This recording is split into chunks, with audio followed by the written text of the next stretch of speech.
Cool. Nice. JD Miller, hey man, what's up? What's going on, Peter? All good. All good. All good here. And with you?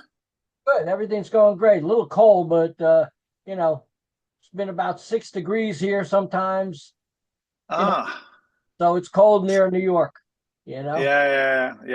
We got the cold weather here in Sweden as well. But we do the Celsius thing, so it's 6 degrees Fahrenheit. I don't even know what that is in Celsius anymore. Yeah, It's a long time since school. cool, cool. JD Miller, Peter, man, what's up? You got a new single out? Actually, it's your first recorded single and redone. Tell Yeah. me a little bit about that track. I saw the video, great stuff. Yeah, so we decided that we wanted to do something with that song. Our sound has evolved pretty much since we started back in 2011. We had a little bit more of a rock and roll vibe back in 2011 when we started, and it's progressed to something else today. So we felt that it was a good song still, and we wanted to make it a little bit more J.D. Miller 2025. Yeah, so that's the story behind that. The new production, the new recording of it. Cool, cool. When you did that song in 2011, your first actual album came out in 2013, Vision of Sin. Yeah, That was a single too, right? yeah, exactly. So we had those two singles that came out. We also had EP actually that we made between those two releases, but that EP is not available anymore on Spotify. We've removed it for some reasons that we feel like it's too far from the thing that we are today. So Right. yeah, well, but we'll see. Maybe we'll revisit even those songs someday a little further down the road. Cool, cool. And that EP was called Bones. Yeah, exactly. Cool. And that came out in 2013 in between the two singles. Yeah. Cool, cool, cool. Now you had a full length release in 2014, Grand Intentions. Can you Yeah. tell me a little bit about that album and how it was received? Yeah, so that's our first full-length album. We had a little bit of a different setting in the band back in 2014, but it was received pretty well. We got a record deal here in Sweden with Rambo Music. They were called like affiliated company to Sony in Sweden, and Gain Entertainment, also a record company here in Sweden, or a record label here in Sweden that we got in contact with, and they felt that it was a good album, so we released it through them, and then we had a good reception here in Sweden, and that's what really kicked off us doing it a little bit more professionally back then, because up until that point it was more like a project just for fun, just to do some music and write some music together.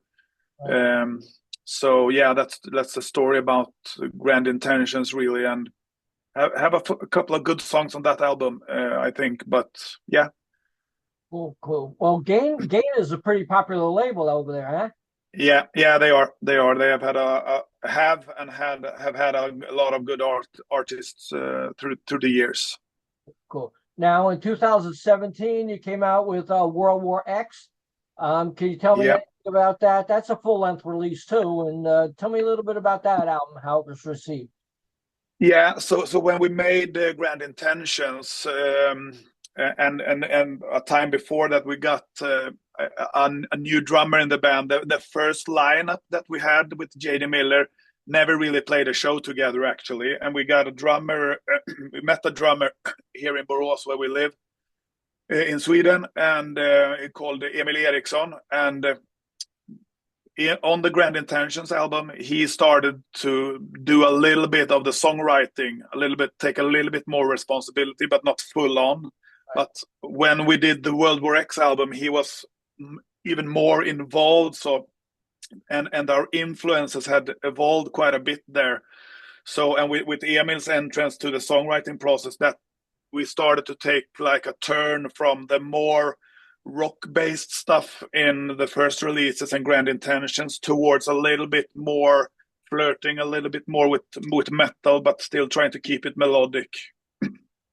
Were you doing live shows back then?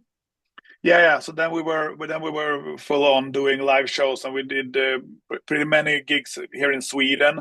But the World War X album got us out on the road together with the Poodles, Swedish band. Great band. Yeah, great band. A lot of good songs, and so we got to go on a European tour with them.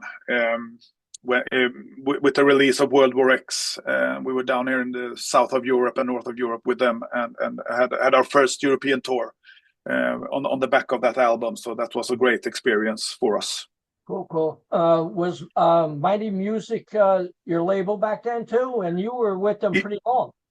Yeah, so that was our first release together with Mighty Music, and we have had a really great relationship with Mighty. So that was the first album that they released with us. Grand Intentions was together with Rambo, as we talked about, Rambo Music, and then we switched to Mighty Music because we had some mutual friends that also were on that label that made music here in the vicinity of where we live, and we got in contact with Michael Anderson, the head guy of Mighty Music, and a really good guy. And yeah, that's when we started our cooperation with Mighty Music, and we signed a deal with them for 3 albums. It became in the end. Yeah. Cool. The next album was 2019. That was Afterglow. Is that when the band really started the mesh? Yeah, it really was, and even more songs were made from scratch from Emil, the drummer, and we started to find our ways a little bit more with the songwriting. The part Emil works a lot doing the music, and then I came in doing a little bit of doing most of the lyrics and a little bit of the melodies for the singing, of course, together with Emil, and we started to yell, and we had a different setting once again in the band. So a lot of band members that went in and out in the band. So but the album really came together, and that's was up until then it was the best release we've had. Critic-wise and fan-wise, what people thought about the album. So that's, yeah, we had a good response on that one, the best response up until then. Cool. And last year you had a new release. Can you tell me anything about that album? Yeah, so in the wake of the release to World War X, we went on a European tour together with Jeff Scott Soto. And his band Soto. We toured Europe for a couple of weeks with him this was the fall of 2019. We released this album, and then 2020 came and COVID hit, right? And that really took that together with a lot of personal things like people changing day jobs and stuff in the band. We didn't have the drive back then to when everything hit to keep like doing music on a regular basis. So it became the band was alive, but we didn't really work too much on stuff. But then somewhere along the road there, I think it was in 2021, me and Emil, the drummer, got together and had an idea for a song called Inside the Night. And so we released that as a single back in 2022 in January. And that became the start of the making of the Empyrean album that we released last year in May. So that's the first single was released already in 2022. And off the back of that single, the writing process and everything, came to, especially back to Emil again, who makes the basics of the song and a lot of the songs. And we started to work, and that's how we got back into things. And we also had an option with Mighty, or they had an option to release yet another album with us, because World War X was released at Mighty as well, and they have another option for this album. And when we gave it to them, they really liked it, so we released it with them as well. Yeah. Can you tell me anything about any kind of merchandise the band has? Yeah, so we have on our webpage, jdmiller.rocks. We have merch through our webpage. So there's t-shirts and physical albums, signed albums, and stuff along those lines. We've tried to keep our merchandise pretty simple. So physical copies of the songs for like collectors and people who like to have something physical to hold, and with the artwork and everything, of course. And then some t-shirts from our releases and hoodies and stuff. For example, this one. Cool. Yeah. How many of these albums that were released are on vinyl? So we haven't released anything on vinyl. We've talked about it every time, but maybe we will do something in the future with vinyl without disclosing too much. Cool. Yeah.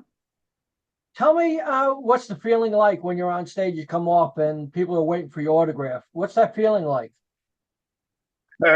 It's a good feeling, of course. We try to be very personable and as a band, and really try to embrace those moments after gigs, meeting fans after it's the most important thing to like feel the human connection is everything for us when we play live and we perform and meet people who like our music after the gigs and stuff. So we really try to take good care of those moments. The moments are really important for us as people. Yeah.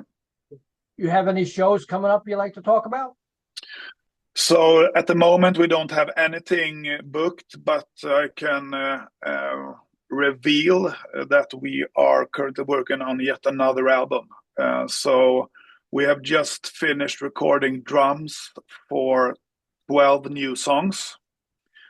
And we will have that, all those songs will be done and dusted, so to say. They will be mixed and mastered here in Sweden, and they will be ready in April, all the songs, and a new album. And the thing is that we don't have any contract with any label at the moment. Right. We are out of the contract with Mighty. Maybe we'll come back with Mighty for this one as well. But we have started working with Scream for Existence, a marketing and PR company here in Europe that works with rock and metal acts. They have acts like Ginger and Cradle of Filth and Remedy, another Swedish band that's blown up a little bit in the latest here, and a guy called Ilio Bordi that we are working together with. So through him and his contacts, we are going to see if there are any labels interested. So if any label people are listening to this one, hit us up and we'll see what will happen. Cool. Yeah, I know Elio and I know Remedy. I did an interview with them about 2 weeks ago. So another great band. How come like all these fantastic bands are coming out of Sweden? I mean, like from 2005 when I first started listening to Swedish music, which was Crash Diet.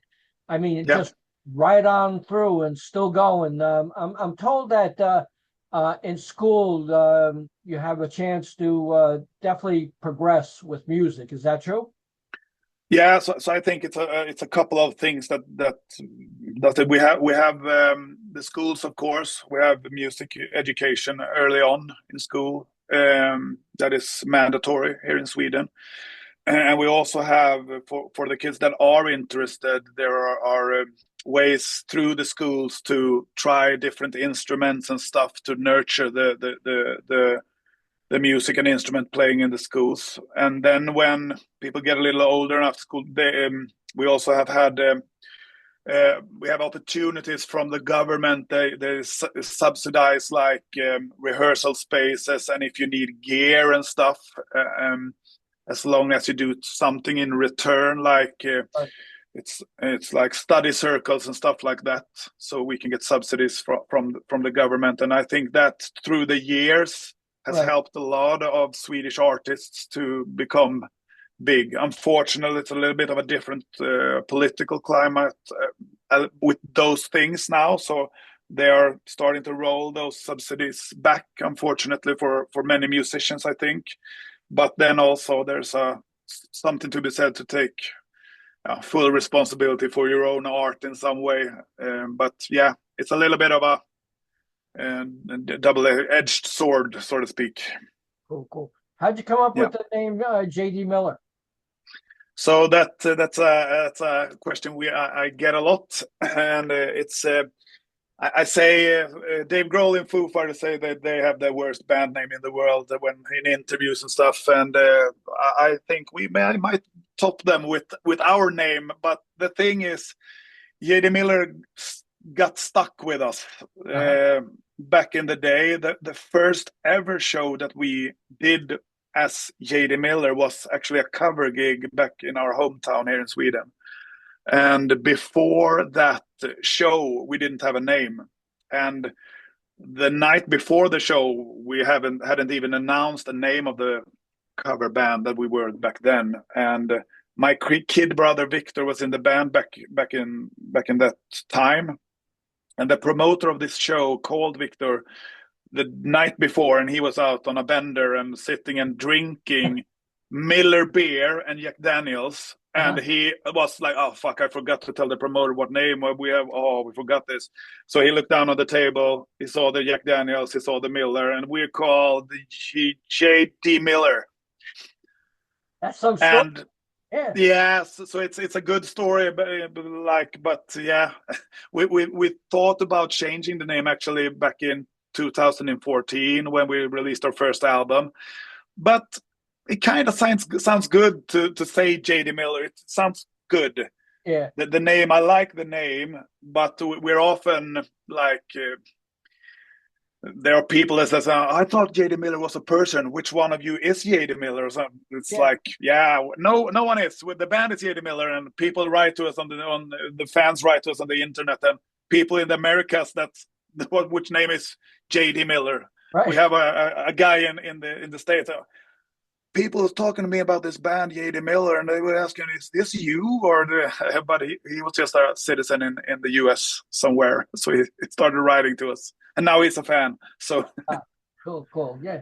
Matter of fact, I did the same thing. So I looked at your lineup and I said, "There's no J.D. Miller now. Who am I interviewing?" Yeah. Right, but lucky your name comes up once you turn on Zoom. So like I knew who I had your name up anyway, but I figured it was you. So do you have any personal goal for the band right now? So our goal with the band is really to see how far we can take it.